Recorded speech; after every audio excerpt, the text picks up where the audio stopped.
Hi friends, today let's go on for a new topic, that is Wheatstone bridge. The name itself is a surname of a scientist. The complete name Wheatstone. It appears Wheatstone, but this T is silent. Remember well, this T is silent, so it's Wheatstone. Okay, Wheatstone bridge. Now purpose of the Wheatstone bridge, इसका use क्या? To find value of unknown resistance.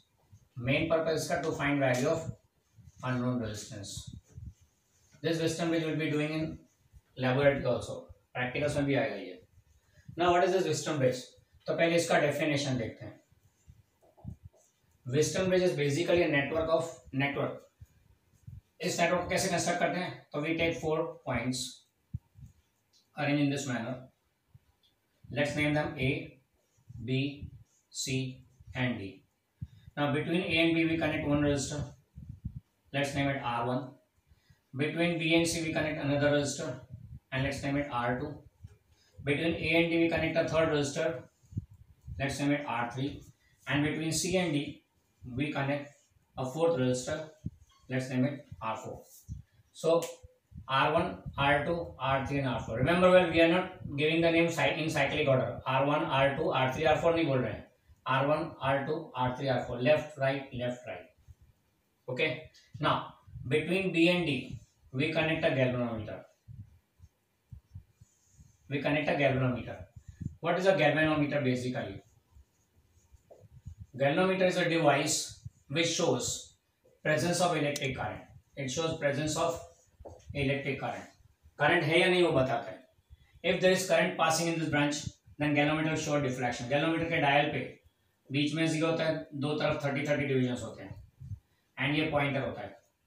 Now if there is no current passing in this branch, if current passing in this branch is 0, तो deflection will be 0. पर अगर current pass होगा तो will be deflection either this or this way, depending on the direction of current. So it's a device which shows whether the current is present or not. How much current it does not show. It just gives a presence of current. Current है तो deflection देगा, current नहीं तो deflection नहीं देगा. Even you can judge the direction of current using the direction of deflection. ये इसका purpose है. It is shown in the circuit either by writing G galvanometer का, या फिर by drawing an arrow. Arrow symbol बीच में है अगर this way, that means no current passing. Zero deflection means no current passing. And if arrow is shown this way, that means deflection is there in the galvanometer. Okay, so we'll use the symbol of arrow here. We'll use the symbol of arrow. So connecting a galvanometer in the circuit. Right. So between B and D we connect a galvanometer. Now further we move on to point A and C. Between A and C we connect a battery and a key. ये जो network तैयार हो गया इसको बोलते हैं Wheatstone network, or you can call it as Wheatstone bridge. This network connector is called Wheatstone network or Wheatstone bridge. Now R1, R2, R3, R4 यहाँ पे लगाए हैं. तो for a particular combination of R1, R2, R3 and R4, for a particular combination of R1, R2, R3 and R4, galvanometer shows zero deflection. वो particular combination में galvanometer zero बताएगा. बराबर है. When galvanometer shows zero deflection, Wheatstone bridge is said to be in balance condition.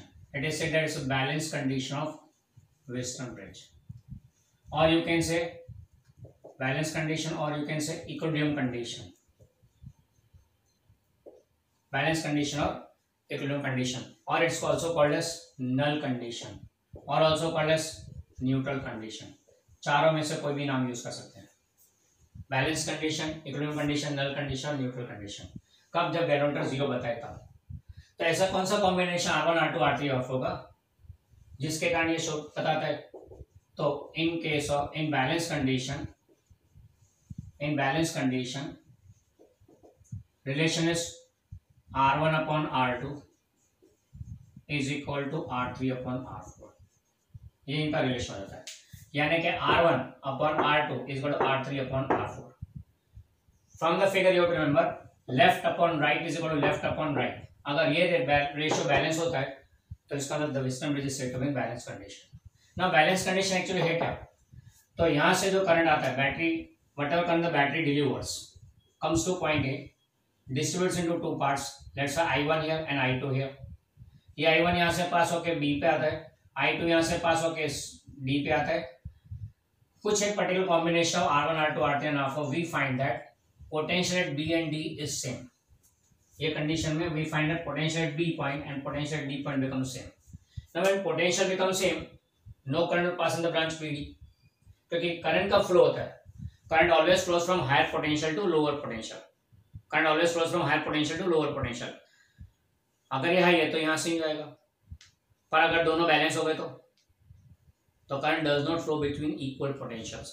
तो यहाँ पे current flow नहीं होगा कब, जब दोनों इक्वल पोटेंशियल होंगे। तो ये पर्टिकुलर सिचुएशन ऐसा है, पर्टिकुलर रेशियो, ये अगर रिलेशन मेंटेन होता है तो फिर उस सिचुएशन में B point and D point पे पोटेंशियल सेम होता है, इससे बोलते हैं western bridge is now in balance condition. When potential across at the two ends of a branch, potential becomes equal, no current flows in that branch।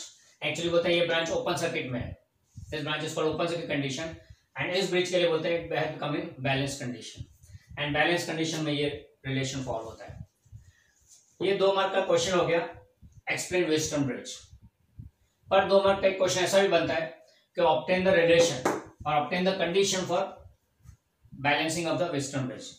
Western bridge के balancing के लिए ये condition जरूरी है, तो वो कंडीशन लाना होता है। That's again A 2 mark question and combined can be a 3 mark question. Explain western bridge and obtain the balance condition. Okay, तो चलो हम ये रिलेशन ऑब्टेन करते हैं। तो उसके लिए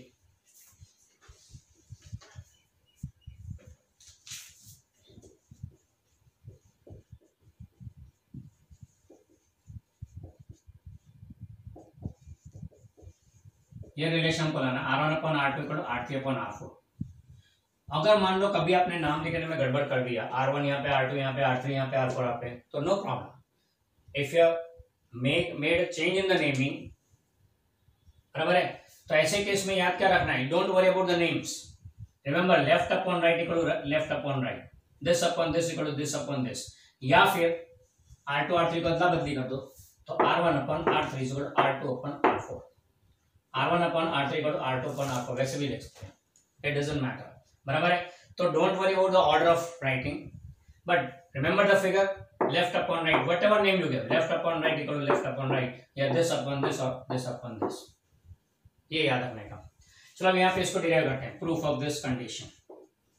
तो उसके लिए हम लोग किरचॉफ्स लूप रूल यूज करेंगे। पहले करंट डायरेक्शन सेट कर देते हैं।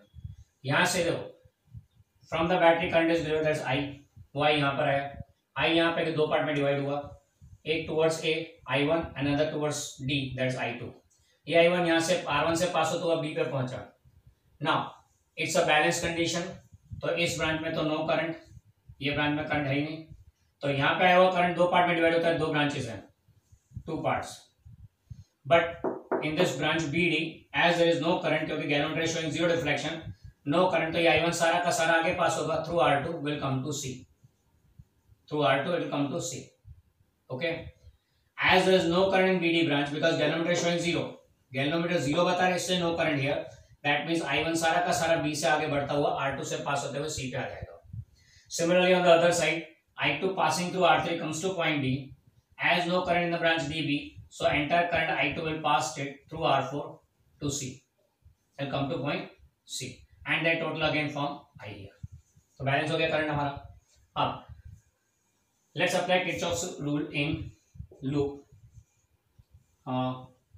A B D A। Loop ध्यान से देख लो, A B D A, इस लूप में भी apply Kirchhoff's loop rule.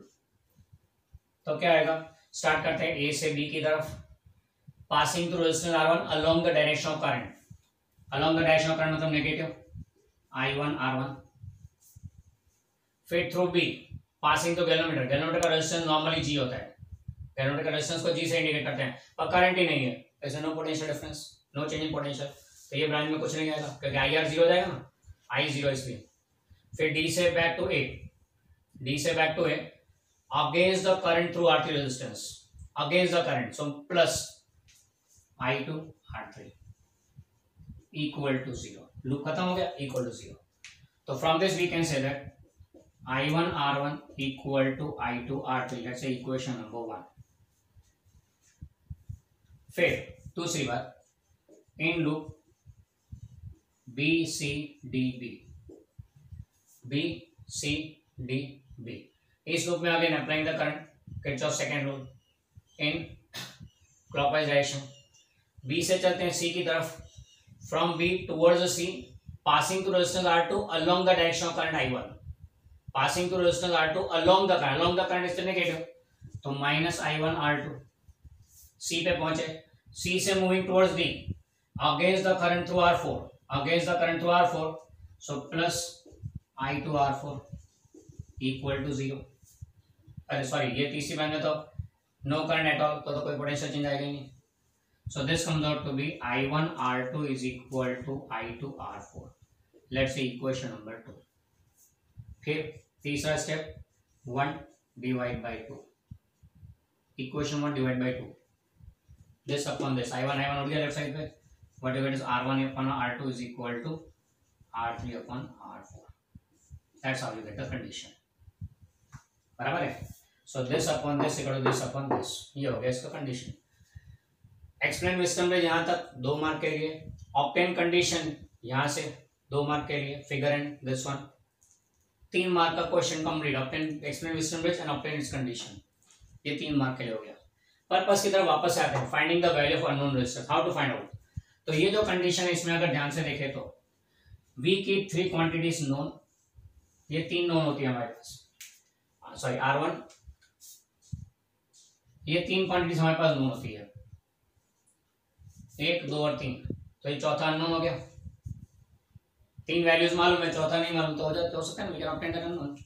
We know the 3 quantity, 3 resistors and 4th is unknown, तो अननोन ढूंढ सकते हैं ना, दैट्स ऑल, इतना ही उसका एप्लीकेशन है। अब इसी सर्किट को लैबोरेटरी में कैसे यूज करते हैं वो देखेंगे। We same network we modified for laboratory purpose, that will see in the next. So let's see how this Wistron bridge is designed for laboratory purpose. In laboratory you can have not many loose wires.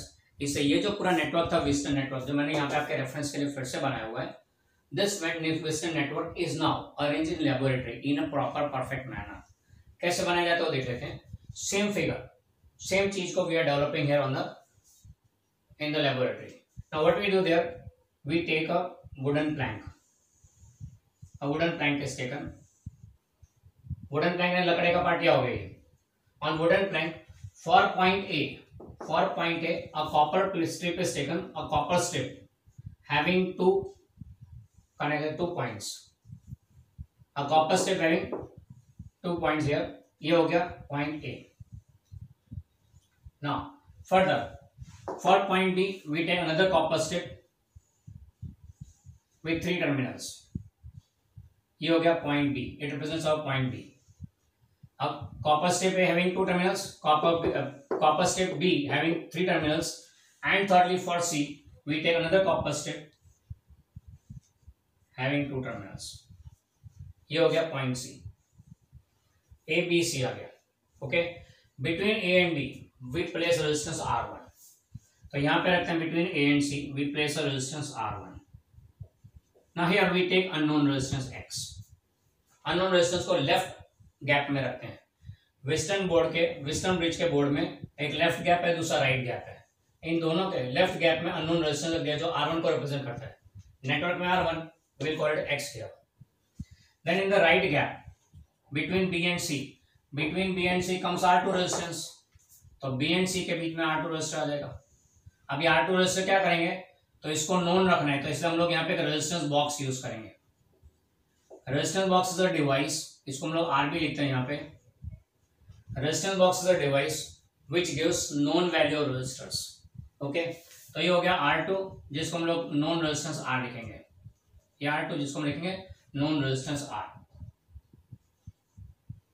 Okay, A and B हो गया, B and C हो गया। Now A to D to C we have to construct R3 and R4. So from A to D to C, rather than having two separate resistors, we place a wire here. We connect a wire from A to C directly. So A से C directly we connect a wire. And ये wire कौन सा होता है? This wire is made of constant ten. आगे जब resistivity का discuss करें तब बोला था कि constant ten is a resistive wire having almost stable resistance. ये ऐसा रेजिस्टिव वायर है जिसका रेजिस्टेंस स्टेबल रहता है, कोई ज्यादा वेरिएशन नहीं देता। ओके, तो ये कांस्टेंट टेन का वायर यहाँ पे लगा दिया बिटवीन ए एंड सी। फिर क्या करेंगे? बी से गैल्वेनोमीटर लेना है, galvanometer we connect a wire here on AC wire. Now what we do is from B we connect to galvanometer and then a jockey is taken. अब ये jockey क्या चीज है? It's a sort of key. की क्या होता है? Basically on off करने के, स्विच जो बोलते हैं उसको की बोलते हैं, ऑन ऑफ करने के लिए यूज होता है ना। नॉर्मली स्विच कैसी होती है? We show it by this way.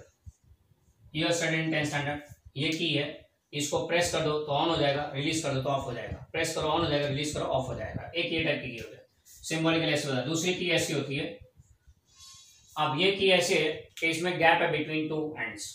Gap है मतलब नो कनेक्शन, तो सर्किट इज ऑफ। पर अगर बीच में की डाल दो, इस की में बीच में जो कुछ रखने का होता है वो अगर डाल दो तो ये दोनों एंड ज्वाइन हो जाते हैं, they get connected due to that key press there in between. तो इससे ये हो गया ऑन कंडीशन। फिर इस की को निकाल लो, ऑफ कंडीशन।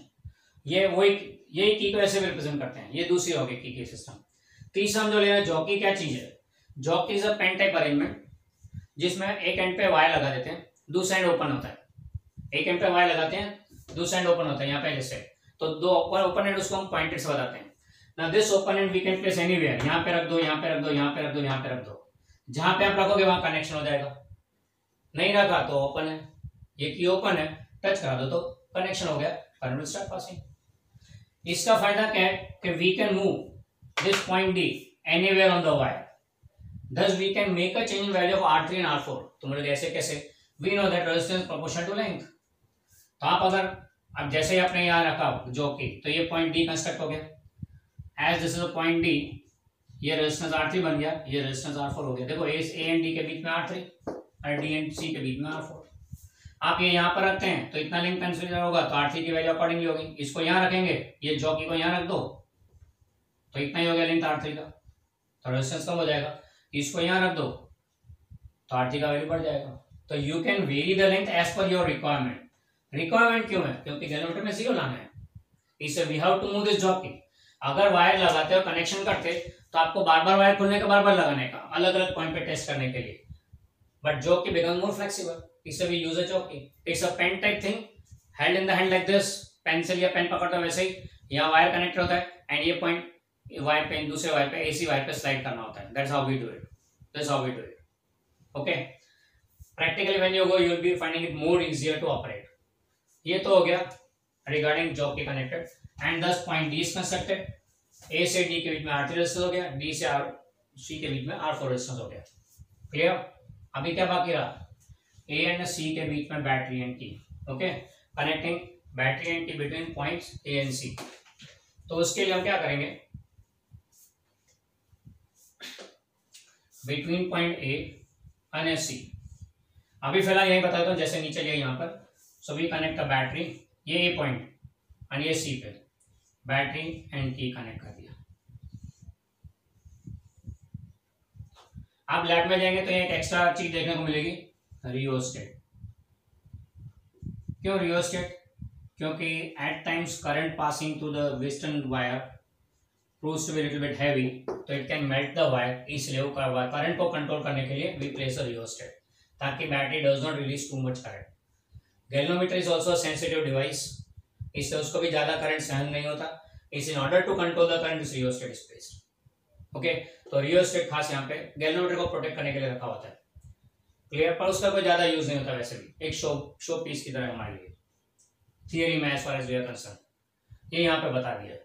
पर practically when you do put this thing above, practical में जाओगे तो इसे नीचे नहीं बनाने का, यूं ऊपर की तरफ बनाने का। एंड प्लेस भी ऐसे ही करने का, सेम वे।